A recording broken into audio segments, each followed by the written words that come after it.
Guten Tag. It's good to be here.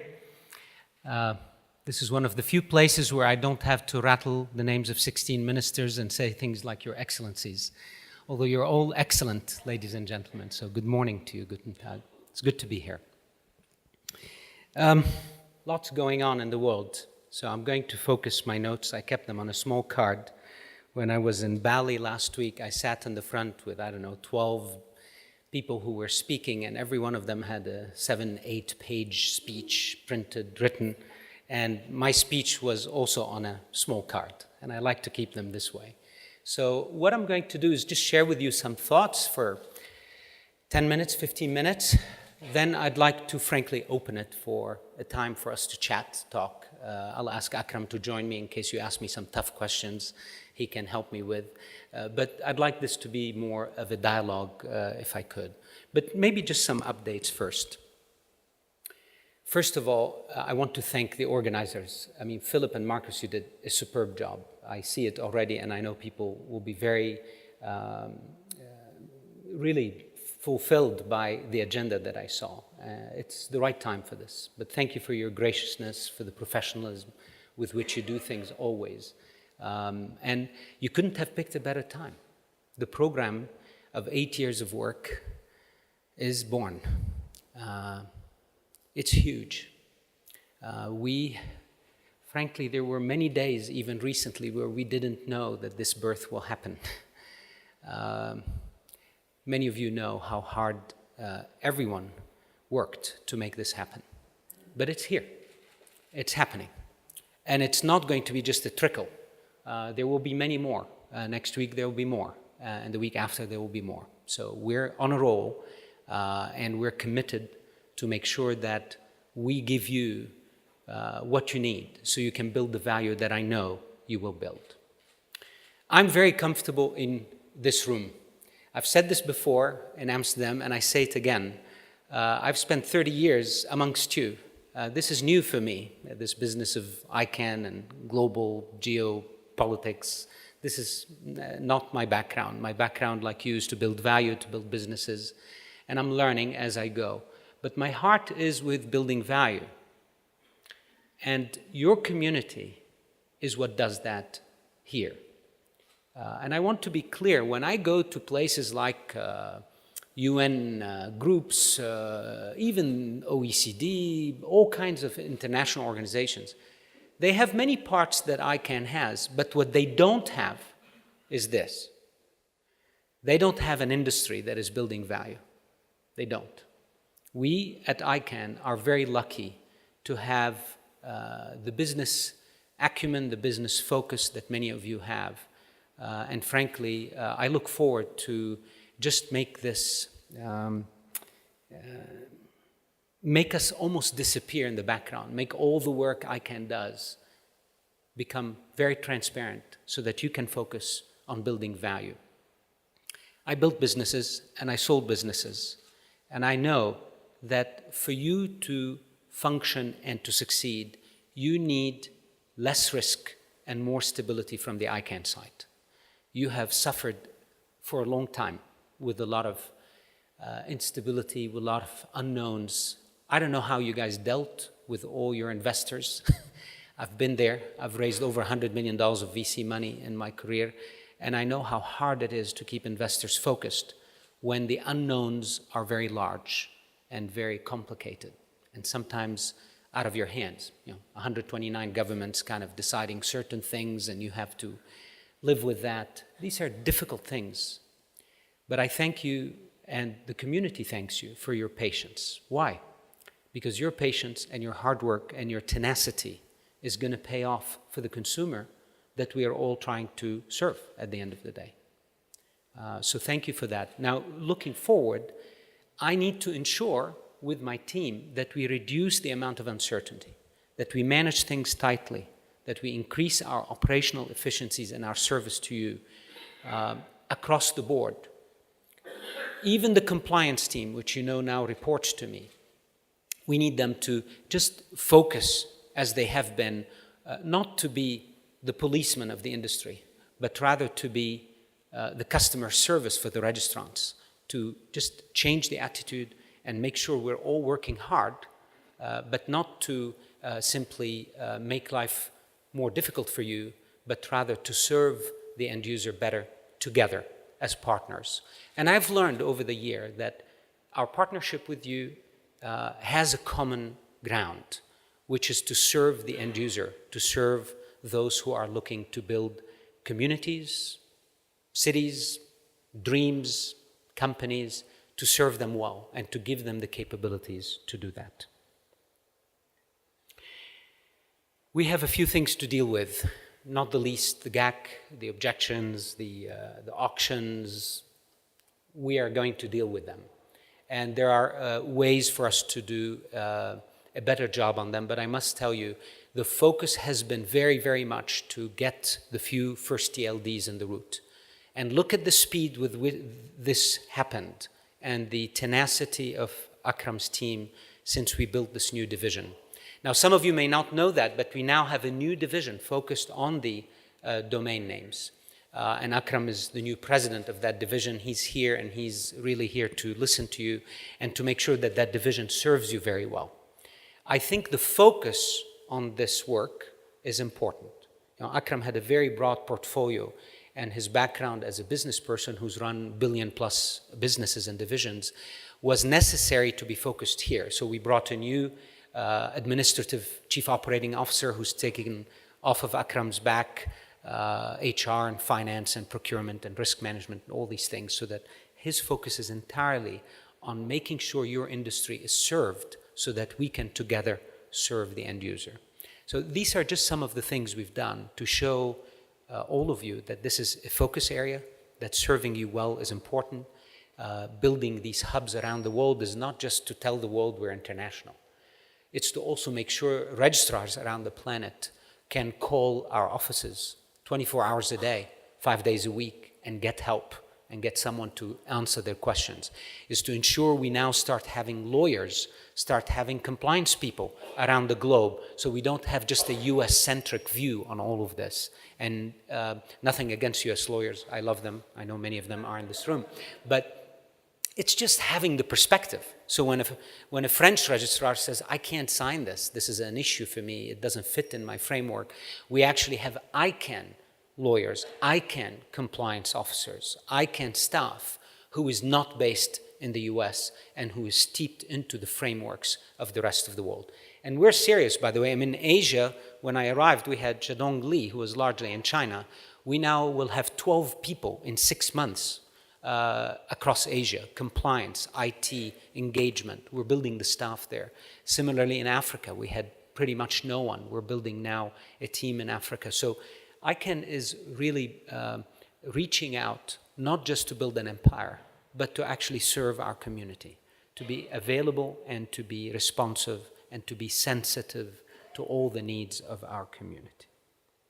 Now, this is the part we're doing. Let me tell you what I'm nervous about. I'm nervous about the part you're doing. Because I've built businesses, I know that this is not a given.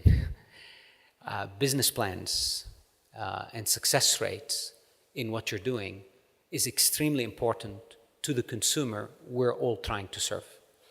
So I'm nervous not because I have doubts. I'm nervous because, of course, to a large degree, now that ICANN is starting to finally deliver to you what you need to perform your work, we're going to be watching you, I mean by that, watching you and cheering for you, supporting you, because your success is going to be superbly important. If the rate of failure of the new gTLDs is high, I think we will have a major problem because the users at the end of the day will not be served. If we're doing all of this to increase consumer choice and competitiveness, then your success is the success of the user and of ICANN's mission. So you need to know that myself and my team are here now very focused on your success. Anything we can do to improve that, you let us know. We're building the focus under Akram, we're building the tools, we're deploying finally CRM systems across the world, we're doing all the things a normal operation needs to have to service you. That's all in motion right now.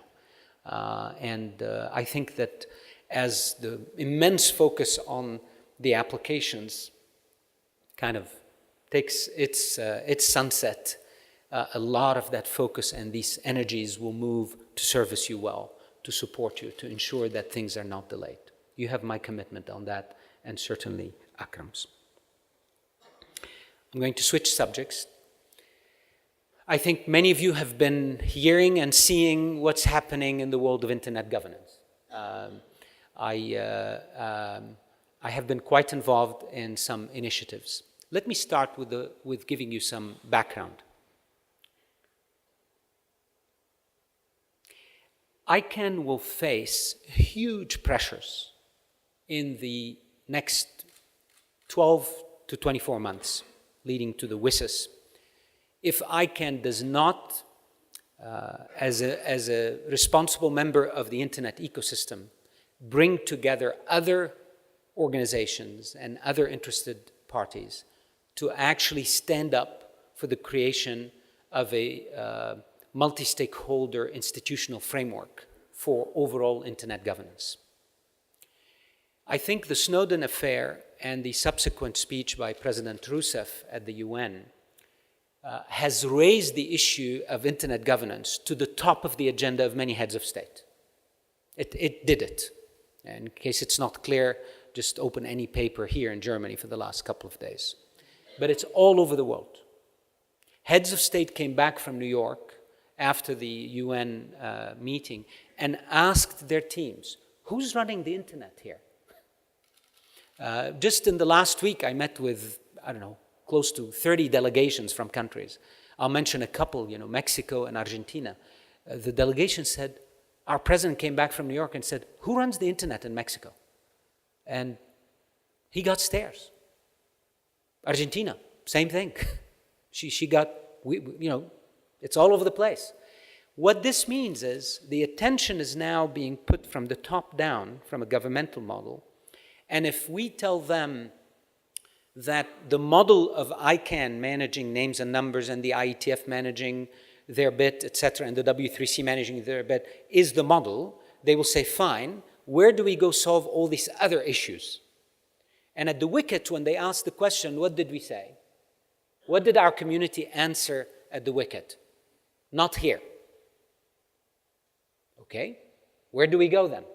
If you don't want us to solve the issue in an intergovernmental model, where do we solve it? And our answer again was, not here. This answer is no longer sustainable. We cannot keep going to country after country, especially with the heightened interest now, and say, yes, it must be multi-stakeholder, okay? Where do we go do that? We have issues with cyberbullying, with spam, with all the usage issues. The gTLDs, like the CCTLDs now, are going to feel the pressure too. The Canadian CCTLD CEO, Byron, was telling me 2 days ago in Bali, he said, we're getting enormous pressure to do something. We keep telling them, all we do is names. We're down here. And they say, well, do something. We have issues with these matters. So what we've been trying to do is to create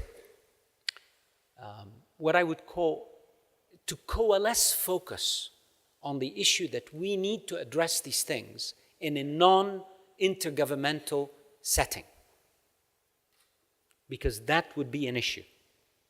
An intergovernmental setting, which is what Rousseff called for at the UN speech. He said, we need to go to the UN to solve all these issues. The gentleman in the Korean government who will head the Plenipot next year, Vice Minister Yoon, announced recently in front of me in Korea that we should send all matters of cybersecurity and so on to the UN, to the ITU specifically. All these things will affect us. And when you have middle governments, this is South Korea, not North Korea. South Korea, you have Brazil, India, all these middle governments saying the solution is multilateral, which means intergovernmental, I think we will have an issue. So about 10 weeks ago, we started to bring together a coalition. We first started with the iStar group, which is essentially the CEOs of all the internet organizations. We met them in Montevideo, and many of you have seen the statement they made. This was the result of 2 days of very intense discussions to get them to say together that we need to solve this issue.